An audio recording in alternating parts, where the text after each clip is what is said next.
So, hi everybody, welcome back on the plot. Yes, it's still raining, so I'm taking time out to get started with strawberries, and this is where we like to grow them. So, if you bear with me for a few minutes, we'll get started. First, our compost, just an ordinary, basic, multi-purpose compost. And what I like to do with mine is to do a pot of compost and half a pot of good sharp sand, so it's a really good free draining mix.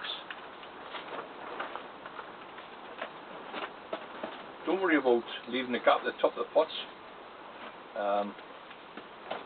because with such a sharp mix you can water from the bottom. What I like to use is a tray. This is one of the strawberries that I was given at the beginning of the year. I don't know what pot and mix it is, so rather than concentrate on feeding a plant, I like to try and get these runners fed. So we've got them in a tray, as I say, and we can water from underneath. So we'll get our pots ready, good sharp sand, multi-purpose compost, and we can get started. Now with any plant, I just like to take a half a dozen at the most of each one. As I tweeted last night, I had forgotten the straws, so I didn't have anything to hand to start me potting off. So here's one of my tips. When you buy your kids the oranges or the juices at the weekend, save the straws from them. Especially these ones that are made to fit the little pots or the little square cups with the bendy ends. They're absolutely marvellous. Then all we have to do is take a runner, place it on the top of the pot, as I say that the pot's top right up to the top, so the runner is just sitting on the compost, and then press your straw in, so the runner is just sitting on the compost, and then a good pair of scissors at hand is always a worthwhile thing, and just nip the end of the runner off. So there we have our first runner, and we'll just carry on like that. I like to try and get the strawberries so they're in a nice position, they're not overlapping each other. And once again, just your ordinary basic straws from the shop, kiddie straws, cut them in half, there we are, bend them, and they make an excellent pin. Better than the wife's hairpins that we used to use years ago, forever getting in trouble for pinching them. Modern technology has moved on a little bit since then, and as I say, we've got plastic straws, so they're absolutely great for this job. Once again, just catch the end of the runner, pressing the straw into the compost, so the strawberry is just sitting on the top. Quite happy with that. The runner's bent over, but don't worry about that. And nip the end off. I know there's another runner on there, but as I say, I just like to take 6 of these plants for the time being. These are a pineberry strawberry, which I'm going to try for next year. It's supposed to taste of pineapple, so I'll see if they'll live up to the expectations of my strawberries, the nice red ones, which I'll be starting on soon. But for the time being, I just want to get these rooted. Well, we're getting the rubbish weather. They're getting rain for the last 3 days here in the northeast, so really we haven't gotten a great deal done in the garden. There's the Japanese onions that I wanted to take out last weekend, but they're sitting in their beds there, they're soaking. So we'll just leave them for a few days. Hopefully we'll get a bit of sunshine this weekend if the forecasters get it right. And we might be able to get them lifted onto trays and get them dried out inside. But as I say, at the moment I'm quite happy just to plod on with the strawberries, getting the baskets cleaned up and getting ready for next year's crop.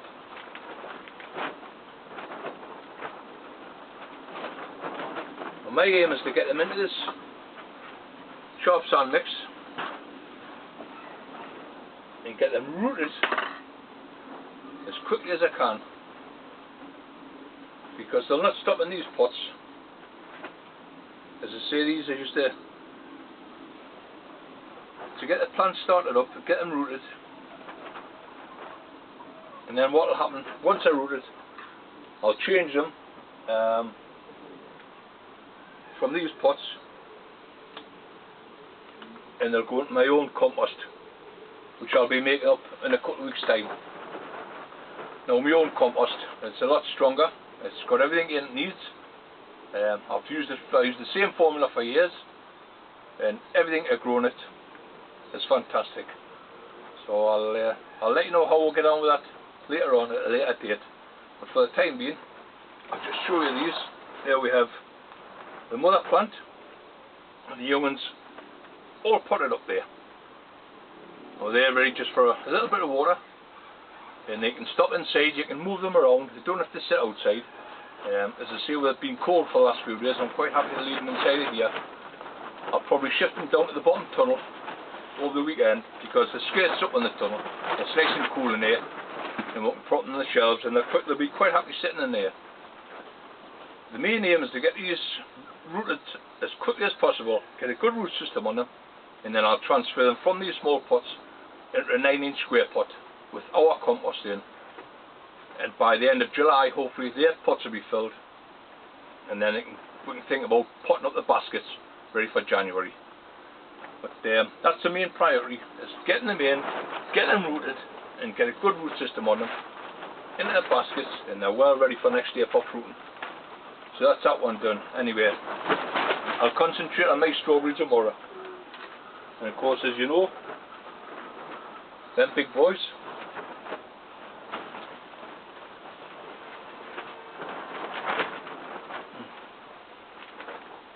just no comparison.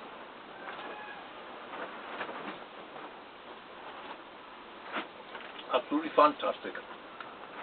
We've been cropping them for the last 9 weeks now. Now our main crop outside, we've had a bit of a disaster with the last 3 days rain. The crop was well on its way and it's absolutely soaking the crop, so next year maybe I'll think about a way of covering them. We don't like netting them, as I say, we like to let the birds have a little bit peck on them and all. They're the friends for the garden. So maybe think about potting into larger pots and keeping them there for 3 years. As with the baskets, we'll rotate each one, we'll have a different system each year. From these we'll go into the baskets, from the baskets into smaller pots, and from the smaller pots into buckets. So we'll have a 3-year rotation. The strawberries and the beds are usually in for 3 years. So what we're going to do is next year is try and get some sort of a frame on where when the strawberries are ready, we can put a cover over it and try and keep the worst of the rain off. As I say, up the northeast here, it's been pouring down for the last 3 years, and it's cold with it, so hence the jacket inside the top greenhouse. But we're not bothered. Well, hopefully some sunshine coming this weekend and we'll get started again. I've done the grapevine in the bottom tunnel. I went right through there, cut it right back, put all the bunches back, so I'm quite happy with it. I've left it down to about 16 bunches, which I'm well pleased with. This was one of the cuttings that I took off from last year's canes, and I've got 4 of these. And as I say, towards the end of the year when I take some more canes off, I'll show you how you can root those off. They're quite easy, and this has grown really well, nice and healthy. Hasn't had any feed yet, just our own compost, and that's sustaining that young plant quite well. Nice and healthy looking. So I'm quite willing just to let that tick over, and we'll find a place for that next year. Well, the only other thing I've done today, which I want to show you, is the garlic. I needed to get it out. I like to leave mine till about July. And by the way, this has been grown in the tunnel, undercover. A lot of people say you can't grow garlic undercover. Of course you can. Here's living proof. This little container. Get myself up for 2 minutes and just show you. Here we are. Just a fantastic crop developing garlic. Really nice, really clean. As I say, still got a lot of green on the top. I like to leave mine till about July, but this year I put a load of peas in with the sweet corn, and unfortunately the garlics were overshadowing the peas, so I've took the decision to lift these early, get them out of the way so my peas can start climbing up the sweet corn. So that's them. I've got 30 garlics to clean up and to cure. So the first job is to remove the combs, just the little combs on the bottom of the garlics. Pop them off, because next year we're going to set these away in a good sharp sand with a little bit of peat, and we'll grow our own. It's a two-year trial of getting them grown from seed, and there's plenty of them, and that to me is a perfect clove. Really nice. I only started growing garlic about 5 years ago, and I grew it in the bottom tunnel for the first year, which went quite well. The second year wasn't so good. What I tended to end up with was a lot of bulbs, just the bulbs. And what I didn't realise is that garlic needs a good cold spell to split and to divide into its cloves. So we've getting around that by small pots, small 9-inch pots, 10-inch pots in September, and once again we'll make our own compost for these. And what we like to do is to half fill them with compost, set our garlic bulb in, cover them up and leave them outside in bread trays. Quite happy just sitting out in the garden, just a bit of shelter along the back fence, away from any heavy winds, and just let them tick over. Once they start growing away, leave them as they are, right through until December, January, when I get some really good cold spells.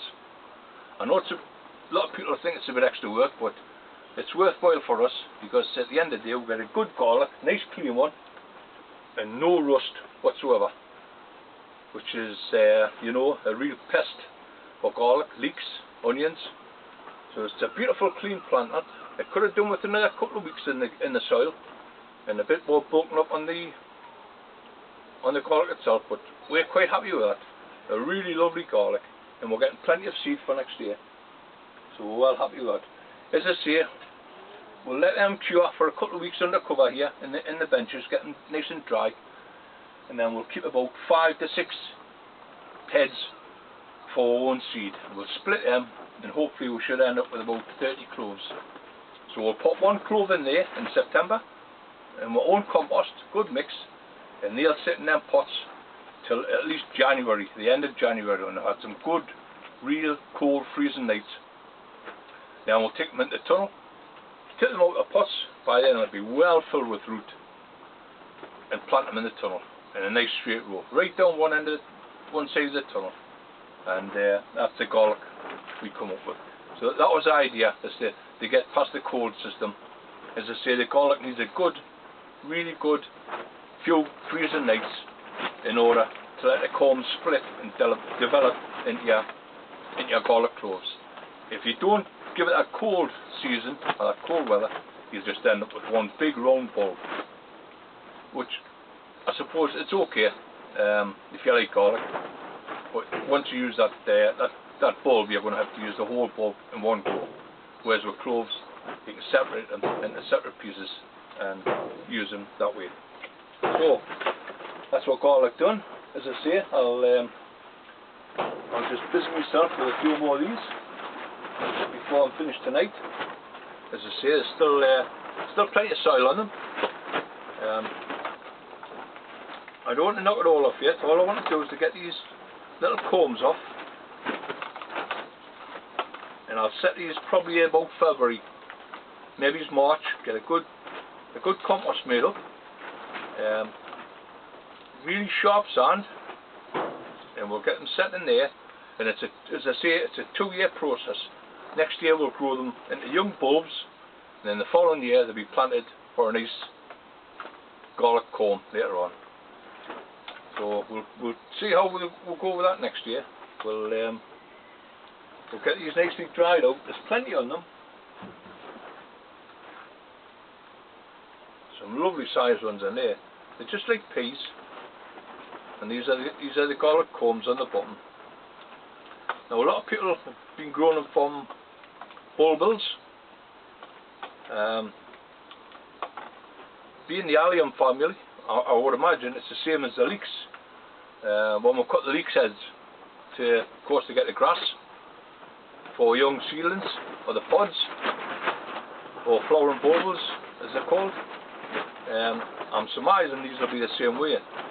So what I'm going to try next year, and I'll take you right through the stages, is to let one of the scapes, one of the garlic scapes flower. Unfortunately I've taken them all off this year. A lot of people say they cut the scapes down as soon as they start showing, which gives a bigger bulb.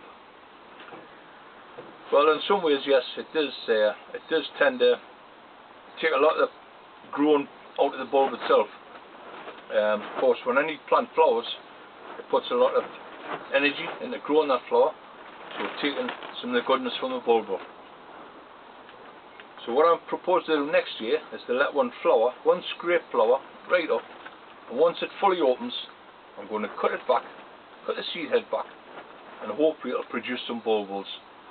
As with a leek, you can plant these bulbils in when a lot of the big growers start theirs off in September and October, November. I like to leave mine till about the winter solstice, around about the 20th of December, when I start my leeks and onions away. So hopefully that's a plan for next year. But in the meantime, no doubt we'll enjoy some of this lovely garlic over the coming months. All we have to do with this now, once I've removed the bulbils, is a good chop here, seconds, and I like to leave about a good 10 inches on the stem. Take it away, maybe get me seconder sharpened up, and that's a perfect garlic for curing and drying out. And we'll put them into trays underneath in the dark where it's dry and warm, and hopefully in the next week, once they're dried out, we'll take them out and we'll give them a good cleaning down, all the soil away from the roots. At the moment we're quite happy just to leave them like that, and then they can go away in storage. Either hang them in nets, tights, whatever you like to put them in, and they'll hang up in the shed, which should see over until next year. It's quite a good crop. I think out of 30 combs that I planted last year into these pots, only 4 of them have ended up as bulbs. So I've got 24 nice shaped garlics with plenty of other parts and cloves on them, which I hope to start stripping down in a fortnight's time. As I say, there's a lot of them got these combs on, so I'll have to work my way through all these, get them all cleaned up, and then we've got the seed for next year, and we've got our clothes for next year. So for the time being, I'm going to just plod on here. I've got a lot of work to do tonight. I've got peppers to sort out. I want to spray them tomorrow with some Epsom salts, but that's another video later on. So for the time being, thanks for watching, and if you like, well, like us, and it would be much appreciated if you'd subscribe to our channel. So once again, okay, bye now.